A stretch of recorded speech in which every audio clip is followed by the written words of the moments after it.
Neste vídeo falaremos sobre por que os Estados Unidos querem a Groenlândia. Parece estranho, né?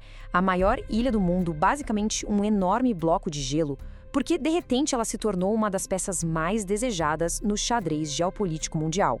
A ideia dos Estados Unidos simplesmente comprarem a Groenlândia soa até meio absurda. Mas acredite, por trás disso tem uma lógica estratégica muito poderosa. E é isso que a gente vai desvendar.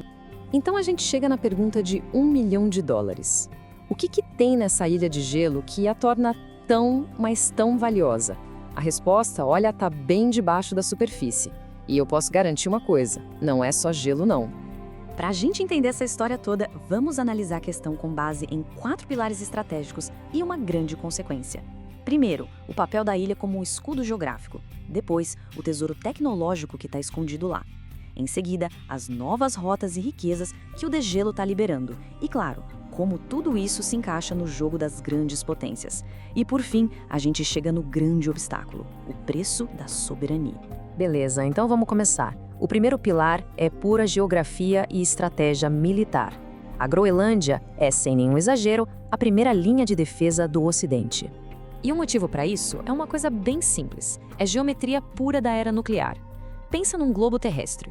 A distância mais curta entre, digamos, a Rússia e a América do Norte não é aquela linha reta que a gente vê no mapa, sabe? É um arco que passa bem por cima do Ártico. E adivinha o que está bem no meio desse caminho? Exato, a Groenlândia. Então qualquer ataque de míssil balístico viria exatamente por ali. É por isso que a base espacial de Pituffik é tão crucial. Ela é a instalação militar dos Estados Unidos que fica mais ao norte de todas e funciona como os olhos e ouvidos do sistema de alerta antecipado. E olha, isso ficou ainda mais crítico agora, com essas novas ameaças de mísseis hipersônicos. A gente está falando de armas da Rússia e da China que viajam numa velocidade absurda. Cada segundo para detectar um ataque desses faz toda a diferença do mundo. Bom, saindo um pouco da defesa militar, vamos para o segundo pilar. E aqui a conversa muda para um verdadeiro tesouro tecnológico. Estamos falando dos recursos que literalmente fazem o nosso mundo do século XXI girar. Para ter uma ideia do tamanho disso, dá uma olhada neste gráfico. Hoje, a China controla coisa de 70% da produção mundial de terras raras. E não é qualquer mineralzinho não, são os ingredientes essenciais para toda a nossa tecnologia. Pensa no seu celular, num carro elétrico, até num caça-jato, tudo, absolutamente tudo, depende desses materiais. Isso não é só uma dependência econômica, uma vulnerabilidade estratégica gigantesca. E aí que entra a Groenlândia como a possível solução. As estimativas são de que a ilha tenha, sozinha, 25% de todas as reservas de terras raras do mundo. Isso dá quase 40 milhões de toneladas. Imagina só, ter acesso a isso não só quebraria o monopólio da China, como daria para os Estados Unidos uma vantagem decisiva na corrida tecnológica do século. Agora vamos para o terceiro pilar, que é onde as coisas ficam meio irônicas.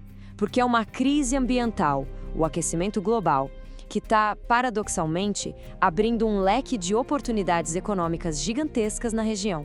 Debaixo de todo aquele gelo que está derretendo, as estimativas falam em uns 31 bilhões de barris de petróleo e gás. Para colocar isso em perspectiva, é um volume parecido com todas as reservas que os próprios Estados Unidos têm hoje.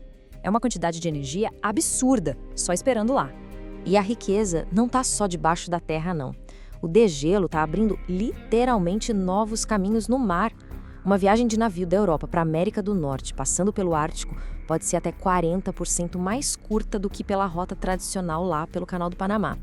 Isso não é só uma melhoriazinha, é uma verdadeira revolução na logística. Pensa na economia de tempo e de combustível. E tudo isso nos leva finalmente ao quarto pilar, o grande jogo de poder entre as nações.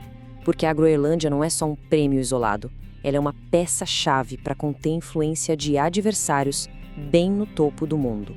O objetivo de Washington aqui é bem claro: impedir que a Rússia ou a China finquem o pé de vez no Ártico. A Rússia já tem uma presença militar e nuclear bem forte por lá. E a China, que se autodenomina um poder quase ártico, está investindo pesado em portos e pesquisa. Ou seja, ter a Groenlândia sob controle seria a maneira mais direta para os Estados Unidos barrarem essa expansão. Só que é aqui que a estratégia de Washington dá de cara com a realidade. Porque a Groenlândia não é um pedaço de terra vazio esperando para ser vendido. Ela tem um povo, tem uma cultura e pertence a outro país. A relação entre eles é bem complexa, A Groenlândia depende bastante economicamente da Dinamarca. O governo dinamarquês manda mais de $1 bilhão por ano para lá, o que cobre mais ou menos metade do orçamento da ilha. E claro, essa dependência é um fator crucial em qualquer conversa sobre o futuro da Groenlândia. E quando a proposta de compra dos Estados Unidos veio à tona, a resposta foi direta e reta. A grande maioria da população groenlandesa simplesmente disse não. Para eles, a questão era bem simples. Nós não somos um imóvel estratégico para ser vendido. Eles são uma nação com uma identidade própria e com o direito de decidir o próprio futuro. A reação da Dinamarca foi na mesma linha e bem forte também. A proposta foi vista não como uma oferta de negócios, mas como uma ofensa, uma violação da soberania deles. O negócio ficou tão sério que chegou a abalar as estruturas da própria OTAN. E vale lembrar, tanto os Estados Unidos quanto a Dinamarca são membros fundadores da aliança. Então, no fim das contas, a gente chega neste ponto. O futuro do Ártico se resume a esse cabo de guerra entre a lógica fria da estratégia geopolítica e o princípio da soberania dos povos. A Groenlândia está bem no meio desse fogo cruzado. E a resposta para a pergunta, o que vai pesar mais, é o que vai definir o equilíbrio de poder neste século. Se você gostou desse vídeo, se inscreva no canal. Nos vemos no próximo vídeo. Até lá!